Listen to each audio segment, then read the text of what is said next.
자, 오늘 그 말씀 교회에 주시는 하나님의 말씀 한번 보겠습니다. 데살로니가 전서 5장 15절에서 23절, 시편 139편 1절에서 7절 말씀입니다. 데살로니가 전서 5장 15절에서 23절, 시편 139편에서 1절에서 139편 1절에 7절 말씀, 이 말씀으로 하나님 임재 연습의 가장 중요한 원리는 라는 제목으로 하나님의 말씀 나눕니다. 제가 읽겠습니다. 데살로니가 전서 5장 15절. 삼가 누가 누구에게든지 악으로 악을 갚지 말게 하고 서로 대하든지 모든 사람을 대하든지 항상 선을 따르라. 항상 기뻐하라. 쉬지 말고 기도하라. 범사에 감사하라. 이것이 그리스도 예수 안에서 너희를 향하신 하나님의 뜻이니라. 성령을 소멸하지 말며 예언을 멸시하지 말고 범사에 헤아려 좋은 것을 취하고 악은 어떤 모양이라도 버리라. 평강의 하나님이 친히 너희를 온전히 거룩하게 하시고 또 너희의 온 영과 혼과 몸이 우리 주 예수 그리스도께서 강림하실 때에 흠없게 보존되기를 원하노라. 시편 139편으로 갑시다. 시편 139편 1절에서 7절 말씀. 오늘 가장 중요한 원리가 여기 있다고 보고 오늘 말씀 봅니다. 1절. 여호와여, 주께서 나를 살펴보셨으므로 나를 아시나이다. 주께서 내가 앉고 일어섬을 아시고 멀리서도 나의 생각을 밝히 아시오며 나의 모든 길과 내가 눕는 것을 살펴보셨으므로 나의 모든 행위를 익히 아시오니 여호와여, 내 혀의 말을 알지 못하시는 것이 하나도 없으시니이다. 주께서 나의 앞뒤를 둘러싸시고 내게 안수하셨나이다. 이 지식이 내게 너무 기이하니 높아서 내가 능히 미치지 못하나이다. 내가 주의 영을 떠나 어디로 가며 주의 앞에서 어디로 피하리이까. 아멘. 예전에는 오늘 같은 명절 시즌이 되면은 또 주로 젊은 취업 준비생들 이런 분들이 가족이나 친척을 만날 때 좀 꺼려졌다고 하죠. 왜 그럴까요? 물어보죠. 언제 취직하냐 물어보고, 또 이제 나이 지난 청년들은 언제 결혼하냐 이런 것 때문에 많이 꺼려진다고 하는데, 요즘은 어떨까요? 요즘은 50대에 퇴직한 가장들도 비슷한 경험을 한다고 합니다. 재취업 때문에 이제 재취업이 어려워서 상당히 심각한 사회 문제가 되고 있죠. 그래서 그분들이 재취업하면 주로 빌딩 청소라든지 무슨 택배기사, 경비 그런 거, 또 택시 운전기사 이런 쪽으로 이제 취업을 한다고 합니다. 공인중개사 같은 거 이런 것도 새로 자격증을 따서 개업하고 이런데, 저는 이제 포털 사이트에 뜨는 그 기사들을 이렇게 보면서 사회 분위기를 좀 알기 위해서 이렇게 댓글도 좀 보는데요. 중요한 이제 기사들은 어떤 분이 이렇게 말해놨더라고요. 빌딩 청소하는 분들이나 경비로 섬기는 분들이 다 우리 아버지, 어머니 같은 분들이다. 그러니까 그런 마음으로 평소에 잘 대해드려야 된다. 이렇게 쓰셨더라고요. 여러분 어떻습니까? 여러분도 그렇게 생각돼요? 예? 언젠가는 정말 우리 아버지, 어머님도 그런 일을 하시면서 정말 수십 년 동안 가장으로서 가족들을 위해서 헌신했지만 또 끝까지 정말 기력이 남아있는 동안에는 그렇게 해서 또 가족들을 건사하려는 그런 마음을 참 귀하게 봐야 된다, 이런 뜻이 담겨 있어서 저도 그게 좀 기억이 남습니다. 근데 대체로 요즘 그 댓글 분위기가 어떠냐면은 40대 중반만 돼도 어때요? 다니던 회사에서 언제든 퇴직할 준비를 하고 살아야 된다, 그런 분위기로 그 시대를 한탄하는 그런 댓글들이 이제 많았던 것 같습니다. 그래서 요즘 취준생들 사이에 뭐가 인기 있습니까? 그죠? 뭐가 인기 있어요? 공무원 시험이 제일 인기 있어요. 왜냐하면은 정년이 보장되죠. 또 퇴직 후에도 연금이 안정적으로 나오죠. 거의 비정상적인 열기처럼 느껴질 정도로 지금 인기가 이제 많은데, 철밥통 같은 직업 분야가 아닌가 이런 생각이 드는데요. 여러분, 젊은이들이 좀 더 창의적이고 미래지향적인 이런 직업 분야를 선호해야 되는데, 어떤 분들은 제가 어느 칼럼을 보니까 굉장히 이런 것들을 한탄해 놨더라고요. 이게 젊은이들이 꿈이 없고 어떤 비전을, 좀 웅장한 비전을 갖지 않고 그저 자기 그 삶의 안정을 확실하게 보장해주는 그 직업에만 관심이 있다. 근데 어떻습니까? 세태가 그만큼 각박하기 때문에 그렇다는 생각이 들어요. 그래서 이렇게 전 이거 보면서요, 제 생각이 드는 게 있습니다. 사람들이 이렇게 자기 안정을 추구하고 행복을 추구하는 이 세상에서 나는 그러면 어떤 보장을 받고 있느냐? 우리는 뭡니까? 예전에 한번 얘기했죠. 우리는 노후 대책이 아니라 뭡니까? 무슨 대책이 돼 있습니까? 사후 대책이 돼 있습니다. 글자 하나 틀리지만 사후 대책, 영원한 영생이 보장되어 있는 이 삶을 살아가면서 이게 어떤 거냐면 사람들이 이 땅에서 추구하는 모든 게 있죠. 안정감이나 기쁨이나 이 모든 게 천국에 다 있다 이거예요. 천국에 다 있는데 그거를 찾지 않는다는 게 너무 정말 안타까웠습니다. 네. 이 창조주 하나님을 내 아버지로 모시고 산다는 거, 우주에서 가장 부유하신 그분의 상속자로서 내가 그 모든 유산을 물려받을 상속자로서 이 땅에 살아간다는 거, 낙점을 딱 받았어요. 낙점을 딱 받았어요. 살아갑니다. 그 생각이 저는 막 들더라고요. 야, 정말 이건 대단한 축복이다, 이런 생각이 들었습니다. 여러분, 이 땅에서 세상 사람들이 추구하고 얻으려고 하고 공부하고 열심히 뭐 준비하고 해서 결혼도 준비하고 해서 얻으려고 하는 게 뭐예요? 얻으려고 하는 게 뭡니까? 한번 물어봅시다. 얻으려고 하는 게 뭐예요?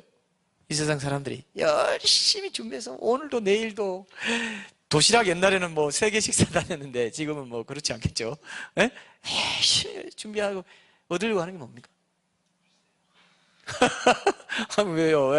왜 사냐고 물어보면요, 답이 있어요. 답이 없는 게 아니라 왜 사냐? 목적이 있더라고요. 왜 사냐? 사는 이유를 모르죠? 그러니까 기독교를 믿어야 돼요. 2차원이 아니에요. 왜 사냐 했을 때 목적이 분명하다. 행복을 누리려고. 행복하기 위해서. 기쁨을 누리려고. 기쁨을 얻기 위해서. 다른 말로 하면 기쁨입니다. 기쁨. 그죠? 쾌락을 얻으려고. 쾌락, 안락한 삶을 누리려고.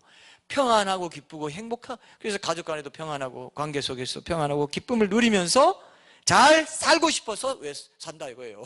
왜 사냐 그러면 행복을 누리려고 사냐. 맞습니다. 천국에 가서도 여러분, 천국에 가서도 왜 사냐 그러면 뭐라고 하겠어요? 이렇게 기쁨을 누리는 거, 이 자체가 삶의 이유가 된다. 맞아요. 영원한 기쁨을 누리. 이 땅에서는 그게 인생 무상이라고 항상성이 없어서 문제가 되지만은, 기쁨도 아무리 좋은 것도 지나고 나면 끝이라는 게 문제가 되지만, 천국은 어떻습니까? 그것이 영원히 계속될 뿐만 아니라, 자 여러분, 제가 가장 좋은 복을 말씀드릴게요. 영원히 계속될 뿐만 아니라 한없이 증가한다 이거예요. 하나님 알아가는 지식도 증가하고 기쁨도 더 충만해져 가는 그런, 여러분, 세상을 생각할 수 있어요? 그게 천국이에요.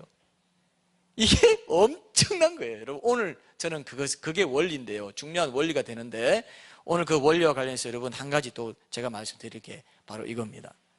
그 하나님을 내가 그 하나님 앞에서 살아간다는 거, 그 하나님의 임재와 동행을 누리면서 살아갈 때만이 내 삶에 진정한 기쁨이 있다 이거예요.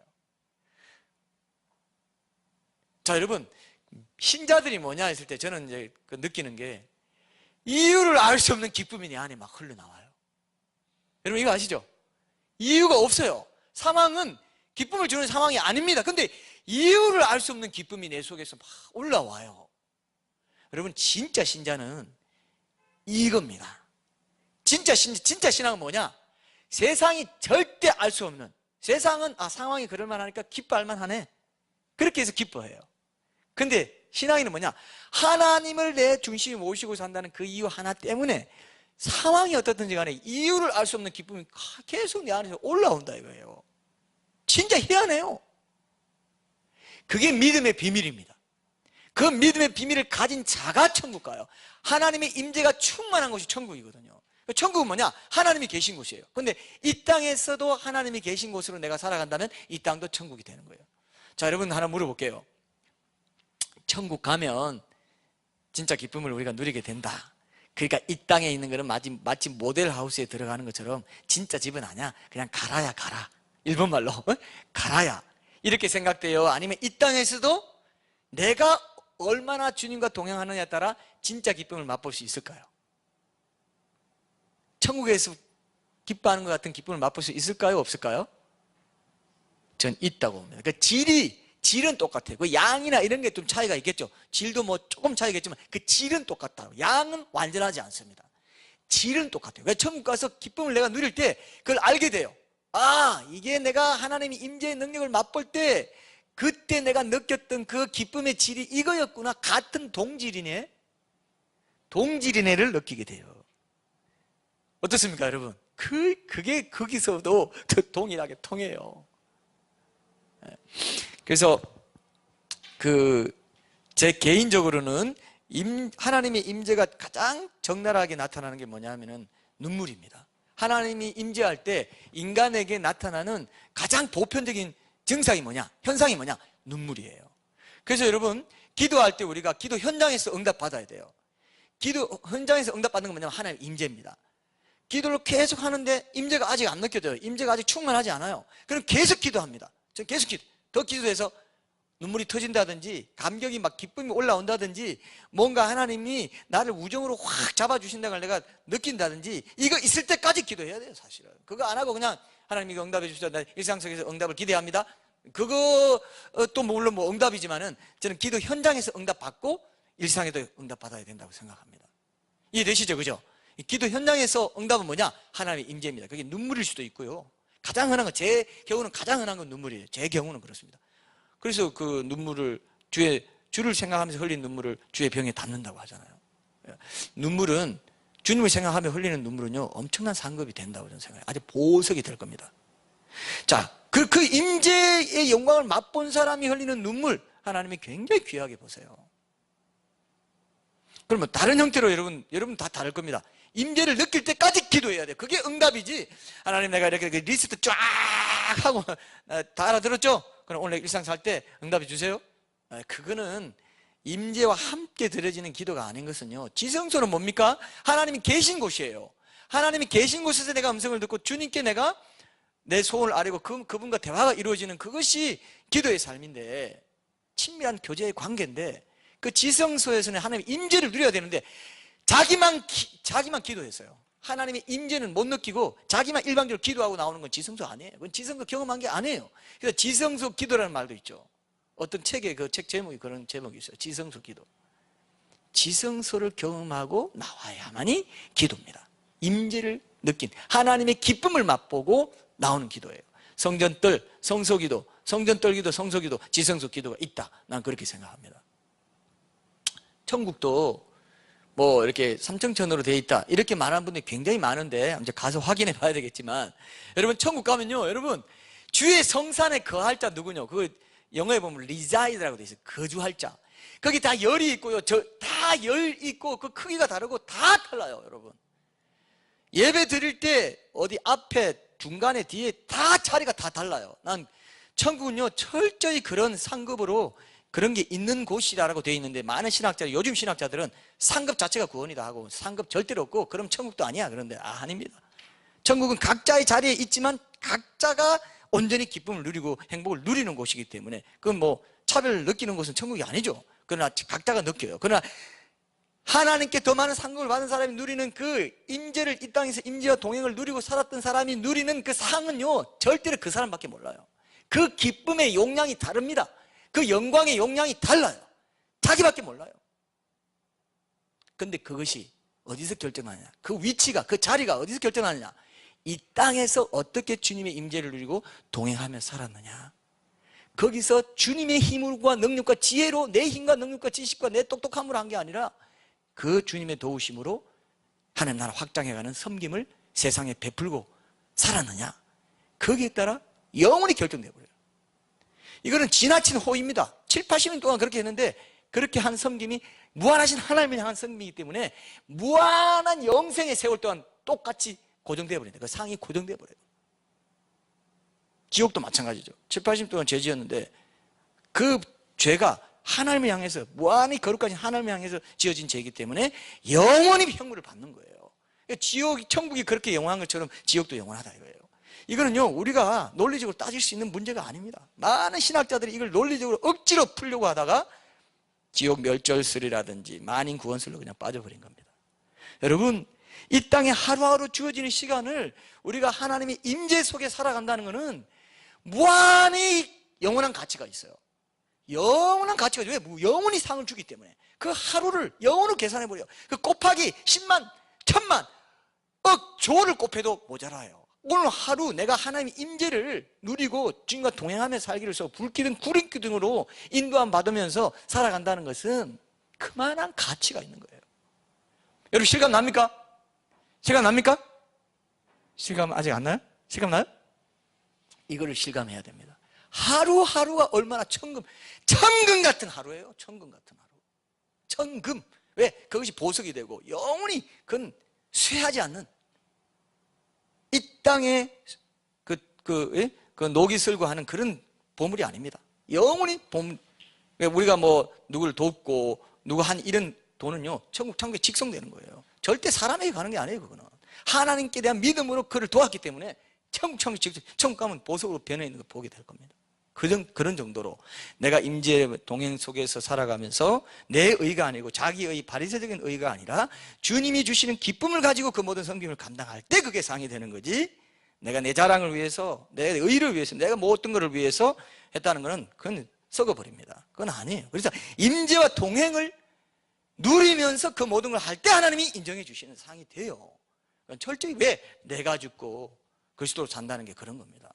그게 임재입니다. 그게 내가 죽고 주님이 내 안에 사는 거, 그게 임재를 누리며 사는 거, 주님과 동행하는 삶이에요. 그게 부활 신앙이고 그게 행함 있는 믿음과 관계 있습니다. 영으로서 몸의 행실을 죽이며 산다 그랬어요. 육신대로 살면 반드시 죽을 것이로되 영으로서 몸의 행실을 죽이면 그게 주님의 임재, 성령의 충만함으로 살아가는 거거든요. 정말 이해하시죠? 이게 굉장히 중요한 원리. 이거 놓치면 땡이에요. 땡. 그거는 아니에요. 카운트가 안 돼요. 카운트가 안 되는데 자꾸 된다고 생각. 그러면 기쁨이 없어. 그런 사람은 특징, 기쁨이 없고 주님 안에서 행복하지 않아요. 평안이 없어요. 계속해서 뭔가 드리븐돼가는, 쫓기는 듯한, 뭔가 세상 사람들이 걱정할 때 걱정하고, 세상 사람들이 뭐 오락거리 기뻐할 때 기뻐하고, 상황이 좀 어려워지면 바로 그냥 불평이 나오고 근심이 쌓이고, 그건 뭐 아무리 열심히 뭐 섬기고 권사 뭐 장로 어떤 직분이 있다 해도 하나님께는 나와 같이 안 하는구나. 왜 나를 전면에 안 세우냐? 왜 네가 하냐? 왜 내 능력으로 하지 않냐? 왜 은혜로 하지 않냐? 이렇게 되는 거예요. 그래서 제가 여러분 임재 연습 이게요 핵심이에요. 진짜 핵심이에요. 기도하고, 제가 그래서 염려로부터 시작했죠. 그 다음에 기쁨 얘기하면서 임재 연습, 쉬지 말고 기도하는 것과 함께 임재 연습을 가고 있는데, 제가 임재 연습을 지금 굉장히 강조할 겁니다. 앞으로 더 지금 강조할 거예요. 이걸 여러분들이 체질화 시키세요. 지금 계속 이 기회가, 이 주일에 들어지는 이 설교가 여러분들에게 하나님께 계속 기회를 주시는 거예요. 야, 이거 중요하다. 너의 각질이 그 두터워진 것들을 깨뜨릴 유일한 기회야. 영원한 상으로 영원히 쇠하지 않는 상급을 받을 수 있는 기회야. 이 세상의 기쁨은 지나가는 것이다.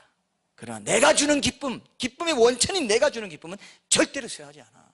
그 기쁨을 구해라. 그걸 지금 임재 연습을 통해서 우리에게 말씀해 주고 있습니다. 맞습니까 여러분? 이거 붙잡아야 돼요. 이거 붙잡아야 돼요.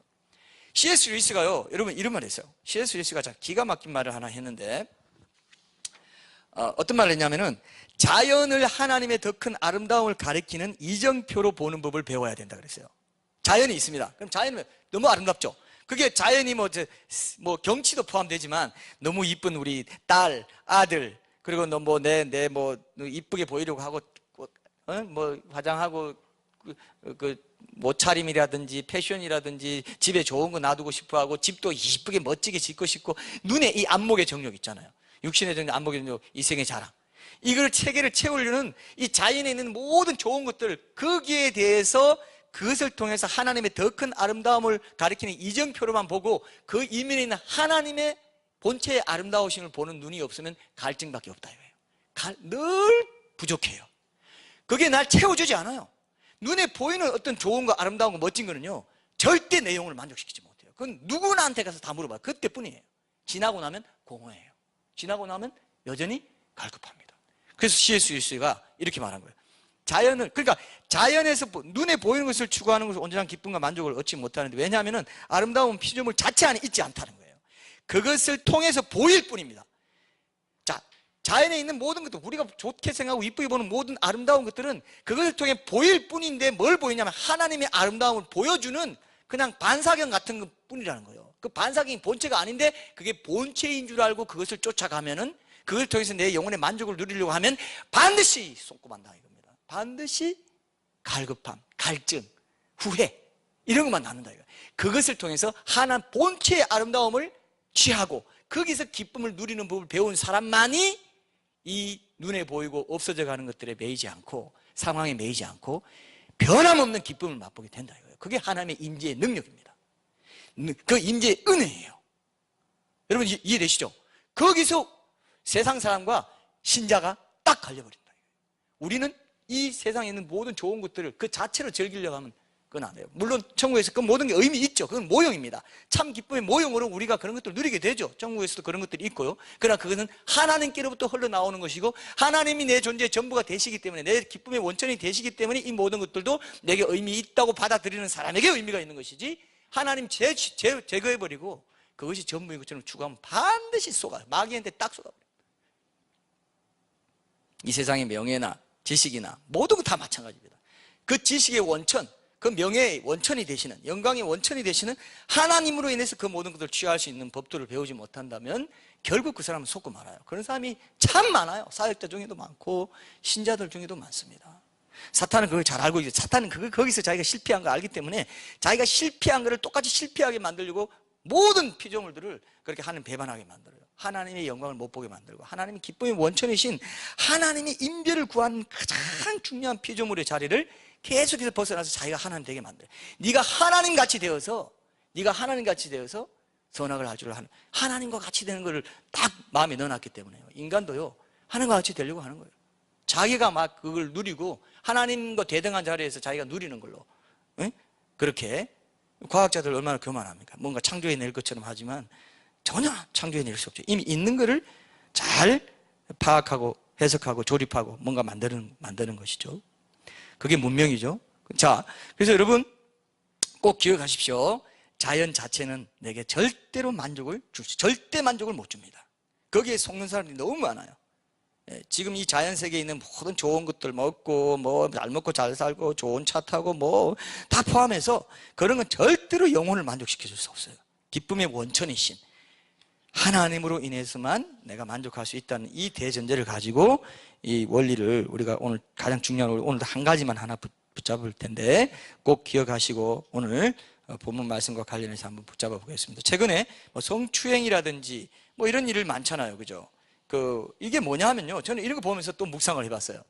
법조계나 문화 예술계를 포함해서 정말 제가 좋게 생각했던 시인도 정말 제가 옛날에 그 시인의 그 시를 굉장히 좋아했어요. 그리고 그 시인의 시가 뭔가 그 불교 출신이지만 승려 출신이지만 그 갖고 있는 깊이가 남다르더라고요. 그래서 제가 옛날에 종로서적에서 그분 강연에도 직접 갔었습니다. 갔더니 이렇게 말해요. 여러분, 윤동주나 뭐 이런 시는 10대 문학입니다. 뭐 이러는 거예요. 10대 문학. 그래서 제가 저도 윤동주 씨도 좀 좋아했는데 10대 문학이니까 기분이 좀 나빴어요. 그러나 그분이 말하니까 그럴듯했어요. 왜? 그분은 시가 깊이가 있었습니다. 근데 여러분 어떻습니까? 아무리 큰 권력이나 명예를 가지고 지식을 가진 사람도 예술성을 가진 사람도 결국 이 기쁨과 쾌락에 목말라 있는 건 똑같다 이거예요. 그러니까 뭔가 좀 쾌락을 누리고 뭔가 좀 기쁨을 얻을 여기가 만족이 안 되는 거예요. 자기의 이 문학이 자기를 구원해 줄 줄 알고 뭔가 만족을 줄 줄 알았는데 안 되는 거예요. 그러니까 계속해서 뭔가 딴 거를 보는 겁니다. 거기서 어떤 기쁨을 얻으려고 쾌락을 얻으려고 하고 그러니까 어떻습니까? 이쁜 여자 보면 만지고 싶고 그래서 뭐 지금 난리 났지 않습니까 지금. 딱 그런 일 걸리면요 그 사람의 본체예요. 어쩌면 모든 사람의 본체가 그럴 수도 있습니다. 자기의 어떤 사회적인 관계 때문에 억지로 그걸 지키고 있는 거지 모든 사람이 이 기쁨을 위해서 태어났어요. 사실은 이 기쁨을 누리려는 건 애들도요 조금이라도 오락해 보려고 하고 뭔가 뭐 놀이공원 가면 그 차 타고 깽 하고 좋아하고 그러죠. 기쁨을 누리려고 우리가 나왔어요. 하나님을 영혼으로 기뻐하는 것이 우리의 볼 자리라고 했어요. 웨스트민스터 신조에 보면은 하나님을 영혼으로 리조이싱 하는 거. 우리는 그렇게 되기 위해서 태어났어요. 태어나기를. 그런데 우리가 하나님이 만들어 놓은 이 장난감 가지고 만족을 얻으려고 한다. 그러면 철저히 실패한다. 근데 신자들마저도 그렇게 한다 이거예요. 하나님과의 관계가 회복된 신자들마저도 어떻게 해요? 하나님 그분 자체를 기뻐하는 삶을 살기보다는 영원한 만족을 주는 그 삶에 올인하기보다는 하나님이 만드신 피조물을 기뻐하면서 그 상황이 주는 피조물 세계가 만드는 상황에 일희일비하면서 하나님이 계신데도 불구하고 그건 하나님 무시하는 삶이에요.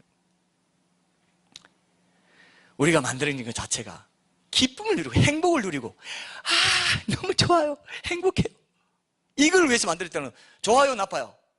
좋아요, 안 좋아요? 엄청 좋죠. 이게 얼마나 좋아요. 천국 가면 그걸 우리가 알게 됩니다. 너무 기뻐가지고 기쁨이 막 기쁨을 낳으면서, 예? 그냥 하하호호 막 웃음이 넘치고 말입니다. 가정이 천국의 그림자라고 했습니다. 가정이 정말 그런 기쁨을 맛볼 수 있도록 해놨어요. 하나님이 남녀가 만나서 사랑해서 자녀 놓으면서 자녀의 그 사랑을 또 하나님께서 누리게 하셨어요. 그게 얼마나 그 삼위일체 하나님의 사랑의 그 본질에 속합니다. 근데 지금은 사람들이 그 사랑을 모르니까 어떻습니까? 성추행이다 뭐 이런 식으로 해가지고 자기의 그런 육감적인 쾌락, 그 참된 기쁨의 그림자에 불과한 것만 아는 거예요. 그래서 육감적인 쾌락을 추구하는 걸로 나타납니다. 그걸 못하면 유흥비 마련하기 위해서 강도짓도 하고 죄도 짓고 이렇게 해서 사는 거예요. 여러분 이해되십니까? 이해되시죠?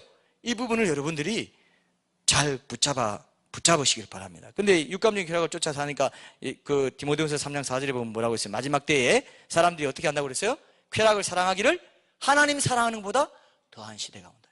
쾌락, 이 기쁨을 추구하는데 하나님이 기쁨이신데, 기쁨이 본체이신데 그걸 모르니까 쾌락을 사랑하는 쪽으로 기쁨을 엉뚱한 곳에서 추구한다 이거예요. 그게 모든 죄악이라고 보시면 됩니다. 모든 죄악이 마약을 한다든지 뭐 간음을 한다든지 나쁜 짓 하는 거 뭐 모든 게요. 거짓말하는 거, 정직하지 않은 것도 자기의 기쁨을 확보하려고 누가 뺏어가니까 거짓말해서 이 기쁨을 확보하겠다. 내 쾌락을 계속 지키겠다 이거예요. 맞습니까, 여러분? 이 기쁨의 신앙을 한번 보여요. 이 기쁨의 내용이 모든 이 뭐 죄와 행복의 갈림길에 있어요. 이 기쁨을 엉뚱하게 추구하면 죄를 짓게 되는 것이고 진정으로 추구하게 되면 진짜 영혼의 행복을 만족을 맛보게 된다. 그래서 여러분 이 부분을 신자들마저도 이런 기쁨을 놓치고 산다면 이건 진짜 신앙을 갖고 사는 게 아니라는 것을 꼭 붙잡으셔야 돼요. 교회 다니는 게 뭐 종교생활처럼 돼버리고 죽어서 지옥 안 가고 천국 가기 위한 티켓을 확보해 놓고 미리 천국 보험에 들어놓는 정도로 그렇게 사는 건 그건 진짜 신앙 아니에요. 그죠? 이 땅에서 내가 하나님의 임재로 인해서 기쁨을 맛볼 수 있는, 누리고 살아가는 그것이 진짜 신앙이라 이거예요. 맞습니까, 여러분? 제가 지금 하나님 임재 연습 이것을 강조하고 있는 것이 왜 중요한지를 여러분들이 다시 한번 붙잡으십시오. 성경에 보면요, 이게 임재 연습하는 것도 기쁨을 회복하기 위한 것이라고 본다면 여러분 성경에 기쁨의 원천이 하나님이라고 하는 것을 분명히 다시 한번 확인할 필요가 있어요. 자, 본문 이제 항상 기뻐하라고 말씀하실 때 그 기뻐함의 대상이 하나님 그분 자체죠. 또 감사하는 것도 하나님께 감사하는 거죠. 어떤 일을 만나든지. 근데 그게 왜 그러냐 하면은 그 하나님 자체가 절대 기쁨이신 분이기 때문에 그 임재를 의식하고 살아가는데 익숙하면 그렇게 기뻐할 수 있다는 걸 말합니다. 자, 한번 보세요. 시편 43편 한번 보세요. 시편 43편 한번 보세요. 시편 43편 4절에서 5절까지 말씀 한번 봅시다. 시편 43편 4절에서 5절. 시편 43편 4절에서 5절. 제가 읽겠습니다. 그런즉 내가 하나님의 제단에 나아가 나의 큰 기쁨의 하나님께 이르리이다. 하나님이여 나의 하나님이여 내가 수금으로 주를 찬양하리이다. 내 영혼아 네가 어찌하여 낙심하며 어찌하여 내 속에서 불안해하는가. 너는 하나님께 소망을 두라. 그가 나타나 도우심으로 말미암아 내 하나님을 여전히 찬송하리로다. 여기 4절에 보면 큰 기쁨의 하나님이라고 되어 있죠, 그죠? 하나님 자체가 큰 기쁨이신 분이라는 겁니다. 예전 개역 성경에는요 극락이라고 되어 있어요. 나의 극락의 하나님께 이르리다. 영어로는 uttermost pleasure. 이게 나의 그 기쁨의 극치이신 하나님.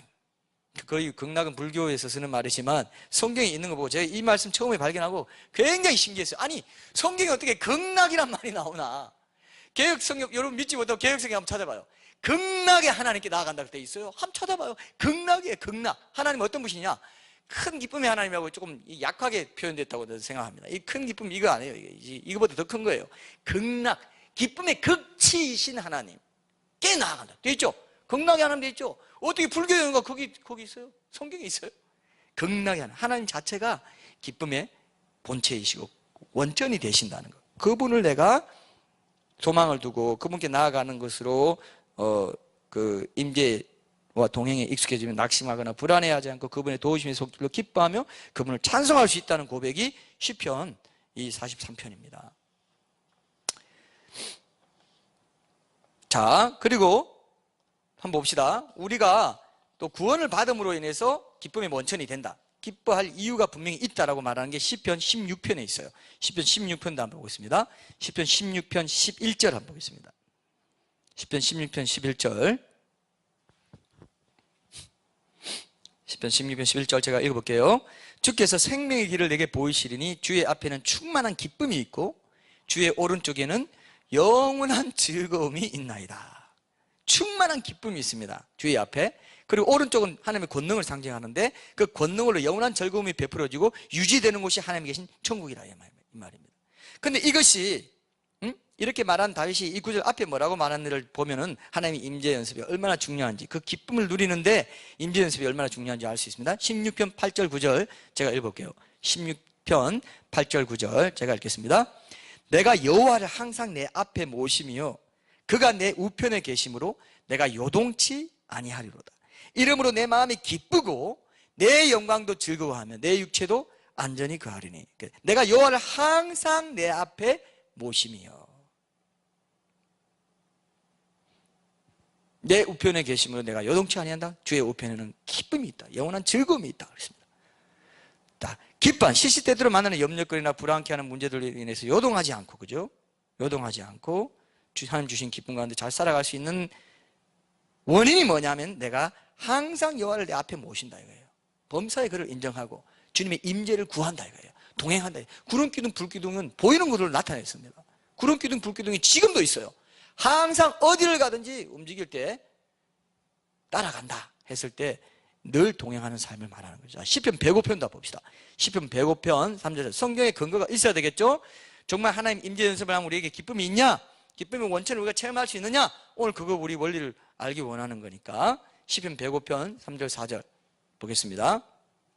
그의 거룩한 이름을 자랑하라. 여호와를 구하는 자들은 마음이 즐거울지로다. 기뻐하라 이겁니다. 기뻐할 것이다. 여호와와 그의 능력을 구할지어다. 그러면서 맨 마지막에 그의 얼굴을 뭐라고요? 항상 구할지어다. 그의 얼굴을 임재입니다. 히브리어로 하나님의 얼굴을 구한다는 건 그분의 임재를 구한다는 뜻이에요. 하나님 임재를 항상 구하는 자는 어때요? 마음이 즐겁고 기쁠 것이라고 말하는 거예요. 이건 시편 16편에 있는 주의 임재와 기쁨의 상관성하고 똑같은 맥락입니다. 그 주의 임재가 있는 곳이 천국인 거예요. 그것을 이 땅에서 내가 누리고 살아가는 거, 이게 굉장히 중요하다는 것을 말하고 있어요. 여러분들이 염려하고 근심하고 불안에 쌓이고 두려워하고 하는 이런 삶, 낙심되고 예배가 기쁘지 않고 예배 때 어떤 그런 부분에서 내 삶이 행복하지 않고 기쁘지 않은 거, 그건 어디에 원인이 있느냐? 하나님의 임재를 내가 무시하고 살기 때문에 가장 큰 문제는 그거라는 거예요. 지금 본문 말씀이, 그죠? 내가 요동치 않고 내가 근심하지 않고 즐거울 것이고 기쁨의 원천을 체험하게 될 것이다. 기쁨의 대상은 하나님 그분 자체고 감사의 대상은 그분이 내게 베풀으신 은혜에 대한 감사예요. 항상 기뻐하라, 본문에 보면 그죠? 항상 기뻐하라, 쉬지 말고 기도하라, 범사에 감사하라 할 때 항상 기뻐하라가 먼저 나오잖아요. 기뻐할 대상, 그분 자체를 먼저 기뻐하면, 그죠? 기도하는 그 그 기쁨을 계속 유지할 수 있는 임재의 기도 가운데, 기도의 영 가운데 살아갈 수 있게 되고, 그러면서 감사할 수 있게 되는데, 기뻐하는 게 먼저입니다. 기뻐하게 되면 그분이 내게 행하시는 모든 일이 선하다는 것을 믿게 되기 때문에 감사할 수 있어요. 범사에 감사할 수 있어요. 그래서 가장 근본적인 건 뭐냐? 기쁨의 원천이신 하나님의 임재를 내가 회복하는 거예요. 임재와 동행을 놓치지 않고 누리며 살아갈 때 감사할 수 있고, 또 기도의 영 가운데 살아갈 수 있고, 임재를 계속해서 구할 수 있다는 것입니다.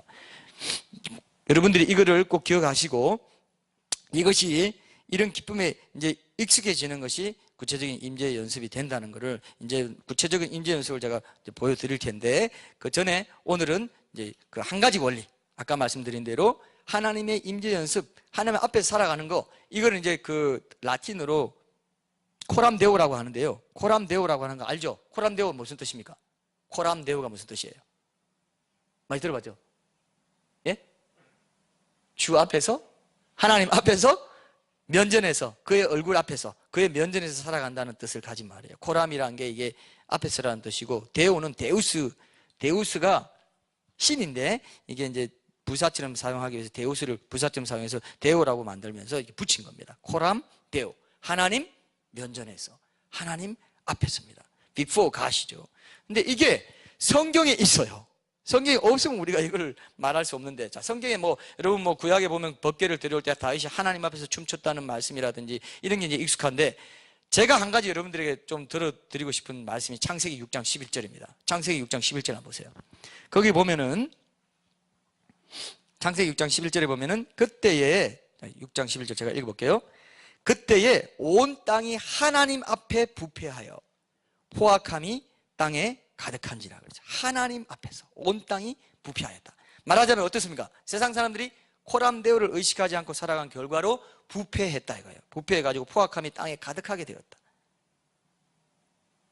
근데 우리 삶에 적용하면 어때요? 땅에서 진행되는 나의 모든 일상의 삶이 하나님 앞에 다 드러나 있다, 이렇게 볼 수 있어요. 거기에 죄나 부패함이 있든지 거룩한 삶이 있든지 그 모든 것이 항상 다 하나님 앞에 드러나 있다. 자, 근데 믿는 하나님의 언약 백성에도 하나님께서 이런 말씀을 하셨습니다. 믿는 하나님의 언약 백성 아브라함에게 창세기 17장 1절 한번 보세요. 아브라함에게 하나님이 이렇게 99세 되던 때에 하나님께서 그에게 나타나서 이렇게 말씀하십니다. 창세기 17장 1절, 제가 하나님 말씀하신 부분 읽어볼게요. 아브라함에게 나타나서 나는 전능한 하나님이라 너는 내 앞에서 행하여 완전하라, 이렇게 말했어요.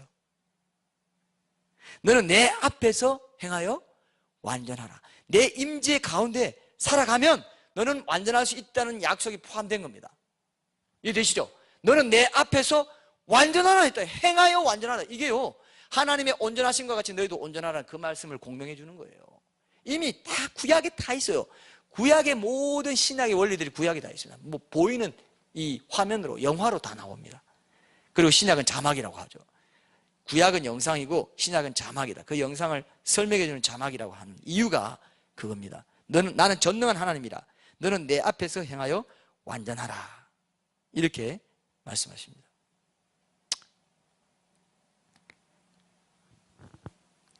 아브라함에게 하나님께서 이렇게 말씀하실 때도 너는 내가 너의 방패고 지극히 큰 상급이다. 여기서는 나는 전능한 하나님이다 하면서 너는 내 앞에서 행하여 완전하라 그랬죠. 내 자체가 너의 지극히 큰 상급이고 내 자체가 너의 상급이야. 나를 기뻐할 때 네가 하는 모든 이 의미가 있어. 그게 상급이 돼, 이 말입니다. 제 말 이해합니까? 나는 너의 지극히 큰 상급이요 너의 방패다. 주님을 내 앞에 모시고 살 때 모든 어려운 것들을 내가 막아낼 수 있다 이겁니다. 여러분, 이런 말씀들이 여러분 잘 들으시면 이거야말로 하나님의 임재예요. 하나님을 내 삶에 항상 내 앞에 모시고 임재와 동행을 누리고 살 때 그때 내가 하는 모든 일이 상이 된다 이거예요. 하나님 그 자체를 구하고 누리는 것이 얼마나 중요한지를 말씀해 주는, 하나님이 구약에도 이미 다 말해놨어요. 근데 이 신약에는 오늘 말씀이 뭐 있습니까? 신약에 보면 오늘 말씀이 뭐 있어요? 여기 보면은 18절에 그렇게 말한 뒤에 그리스도 예수 안에서 우리를 향하신 하나님 뜻이라. 그리스도 예수 안에서가 바로 코람데오입니다. 이게 구약 버전으로는 하나님 앞이에요.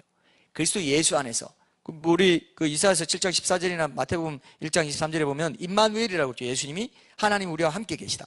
하나님이 우리와 함께 계시다. 하나님의 임재를 뜻하는 코람데오와 연결되는 말이에요. 그게 바로 오늘 본문에는 뭡니까? 그리스도 예수. 이게 제일 첫째 가장 중요한 원리예요. 예수님 안에 거하는 거. 그게 하나님의 임재를 누리는 겁니다. 하나님 앞에 사는 거예요.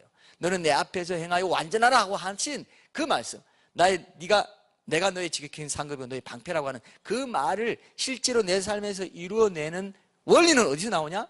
하나님의 임재 안에 거하는 것, 그분과 동행하는 것, 그리스도 예수 안에 거하는 것, 그분과 함께 하루를 사는 것.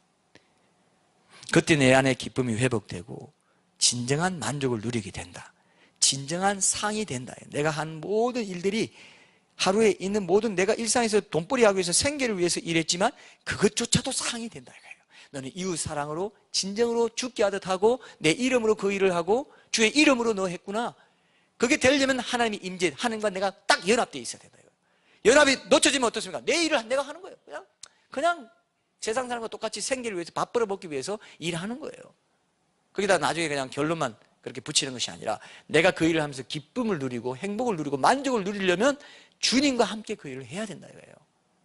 주님의 임재 가운데 그 일을 해야 된다 이거예요. 이게 아까 제가 영상에 보여줬죠. 일상 속에 하나님 나라 뭡니까? 세상 밖과 세상 교회를 구별할 수 없는 겁니다. 교회에서만 하나님 찾고 임재를 누리고 세상에서는 나 혼자 내 멋대로 산들고 이건 말이 안 되는 거예요. 그러니까 하나님 임재 연습이 안 되는 거예요. 그래서 새벽 기도하고 방언 기도하고 은사 체험하고 난리를 피워도 엄청난 사역을 해도 나중에 하나님 앞에 딱 가면 내 너를 모른다. 이 누구야? 넌 너 일 한 거야. 네 일 해가지고 네 명예 얻었고 네가 권력을 많이 누렸잖아. 세상에서 칭찬 다 들었잖아. 난 너 몰라. 이렇게 된다 이거예요. 행함 믿는 믿음하고요, 이게 다 연결돼요. 부활신앙하고 다 연결돼요. 그래서 제가 다음 주에 구체적인 방법하고 그 다음에 이제 결론적으로 제시하는 게 이 부활신앙, 행함 믿음입니다. 19절이나 22절 이런 데 보면은 악은 모양이라도 버리다가 나오고요, 항상 선을 따르라 이런 게 나와요. 이런 게 다 연결되어 있습니다. 여러분, 항상 기뻐하고 쉬지 않고 기도하고 범사에 감사하고, 그래서 예수 안에서 너희를 향하신 하나님 뜻대로 사는 삶, 내 아버지의 뜻대로 행하는 자라야 천국에 들어간다. 나더러 주여 주여 하는 자마다 다 천국에 들어갈 것이 아니고 내 아버지의 뜻대로. 아버지 뜻이 뭡니까? 오늘 본문에 보면 뭐라고 되어 있어요? 항상 기뻐하고 쉬지 말고 기도하고 범사에 감사. 하나님의 임재, 그리스도 예수 안에서 살아가는 하나님의 임재를 누리는 삶을 통해서 그렇게 상황에 좌우되지 않고 그렇게 한 사람, 그 사람이 천국 들어간다. 내 아버지의 뜻대로. 이것이 그리스도 예수 안에서 너희를 향하신 하나님의 뜻이다 했는데 예사로 그냥 무시해버려요. 조금만 뭐가 되면 무시해버려요. 하나님 뜻대로 안 사는 겁니다. 그 위험 신호예요. 기쁨이 없으면 위험 신호입니다. 내 안에 참 만족이 없으면 위험 신호예요. 존재적인 문제입니다. 이거는 내가 세상에서 아무리 칭찬 듣고 야, 저 사람 정말 신실해, 정말 괜찮은 사람이야, 멋진 사람이야, 아, 소용없습니다. 예수님 지금 그 마태복음 7장에서 그 말을 하는 거예요. 저는 이게 한국교회 사역자들 보면은 칭찬 듣는 일 많이 하고 뭐 좋아요, 잘해요. 근데요, 정말 그 자신의 기쁨이 있냐 말이에요. 정말 행복하냐 이거예요. 뭔가 쫓기고 더 성취해야 될 것 같고 성취를 위해서 뭔가 살아가는 것 같고 계속 하나님 임재를 누리지 못하고 기도에 깊이 들어가지 못하고 그런 사역자들이요 상당히 많다고 되어 있어요. 예수님이 말하세요. 그날에 심판날에 많은 사람들이 나한테 와서 주여 주여, 내가 주의 이름으로 선지자 노릇하고 주의 이름으로 귀신을 쫓아내고 많은 권능을 행했는데 이게 도대체 뭡니까? 했더니 예수님이, 그죠? 이거는 꼭 기억해야 돼요. 이건 박영성 목사님도 항상 설교 때마다 거의 이 말씀을 굉장히 많이 하시더라고요. 헛되이 믿으면 안 된다고. 헛되이 믿고 있어요. 왜? 사탄이 가만 안 놔둬요. 사탄이요, 우리 절대로 가만 안 놔둬요. 다 뺏어가고요, 말씀 심으면 뺏어가가지고 그 생각이 안 나게 해버려요. 생각이 안 나요. 그래서 제가 여러분들에게 계속 지금 같은 말을 계속 반복하고 있지 않습니까? 속지 말라고. 지금 제가 연초부터 기도에 대한 말씀을 지금까지 염려의 부분부터 잡아가지고 지금까지 해봐라 한 게 지금 몇 개 있습니다. 근데 지금 그런 것들 실제로 하면서 조금씩이라도 이러면 삶에 그런 지진이 일어나고 좀 변화가 일어나고 기도 이제 붙잡아야지 하는 게 아니라면 지금 그동안 설교 들었던 거 하나도 안 들었던 거 똑같아. 왜? 사탄이 다 훔쳐갔어요. 이미 말끔하게 청소 다 해놔봤어. 안 하면 내가 체질화 시킨 것만 영원히 남아요. 내가 실제로 체질화 시키고 내 것으로 삼은 것만이 내 것이 돼요. 내 상이 돼요. 그게 하나님입니다. 하나님이 내 상이 되는 거예요. 근데 하나님 따로 내 따로 내 삶 따로 살아가는 거예요. 그냥 시간만 낭비하고 있는 거예요. 어떻게 보면은. 여러분, 이것이 여러분들에게 도전이 되기를 원합니다. 저는 여러분들 더 많이 격려해 드리고 싶고 말씀하셔서 더 풍성한 약속을 제시하고 싶어서 이렇게 돌려서 말하는 거지만 여러분들이 그걸 새겨 들었으면 좋겠어요. 정말 그렇습니다. 그래서 이런 사람들이 하는 게 뭔지 아세요? 한국교회 비극이 뭔지 아세요? 이걸 통해서 계속 설교 듣고도 안 하고 새로운 지식을 계속 얻는 것으로 보상을 해보려고 해요. 상쇄시키려고 해요.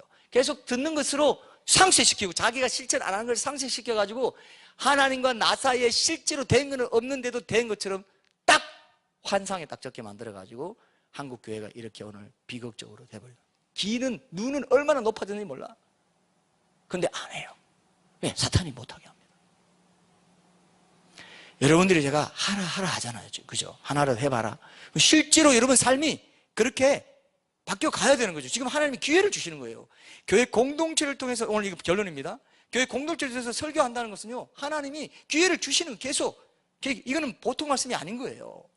교회 공동체를 주시는 거는요, 교회 공동체를 주시는 예배에 참여한다는 것은 하나님 앞에 서는 거예요. 하나님 앞에 천국에서 예배 드리는 거 똑같아요. 지금 여러분들이 예배 드리고 말씀 듣고 어떻게 행할지를 고민하는 그 모습이 10년 후, 20년 후를 결정해버려요. 예배 드리는 자세에서 10년 후, 20년 후가 결정돼버립니다. 그만큼 교회 공동체 예배는, 여기서 선포되는 말씀은 여러분들의 영적인 삶에 직접적으로 성령님이 터치하는 거예요. 여러분, 이거 믿습니까? 믿습니까, 이거? 이거 믿어야 돼요. 하나님이 주시는구나. 믿으셔야 돼요. 제 개인이 하는 말이라고 생각하면 안 돼요. 왜? 성경이 있으니까요. 마지막 날에 이렇게 행함 믿는 믿음 여부로 심판이 갈라져 버린다. 자기는 잘 믿었다고 생각하는 착각한 사람들이 수없이 많을 것이다 했는데도 아버지 뜻대로 행하는 자가 천국 들어간다는데 아버지 뜻은 뭐냐? 항상 기뻐하고 시집을 기도하고 하나님 임재 가운데 범사에 감사하는 그거다. 그래서 예수 안에 거하는 삶이다. 하나님과 함께 거하는 삶이고 임재 가운데 임재를 누리면서 살면 그럼 기쁨이 넘친다. 그러므로서 감사가 나온다. 이걸대로 살아야 돼. 항상 내 앞에 모셔라. 항상 내 앞에 모시고 너 항상 그의 얼굴을 구하라. 시편에 다 있잖아요. 제 말이 아니라면은 여러분들이 구하는 거예요.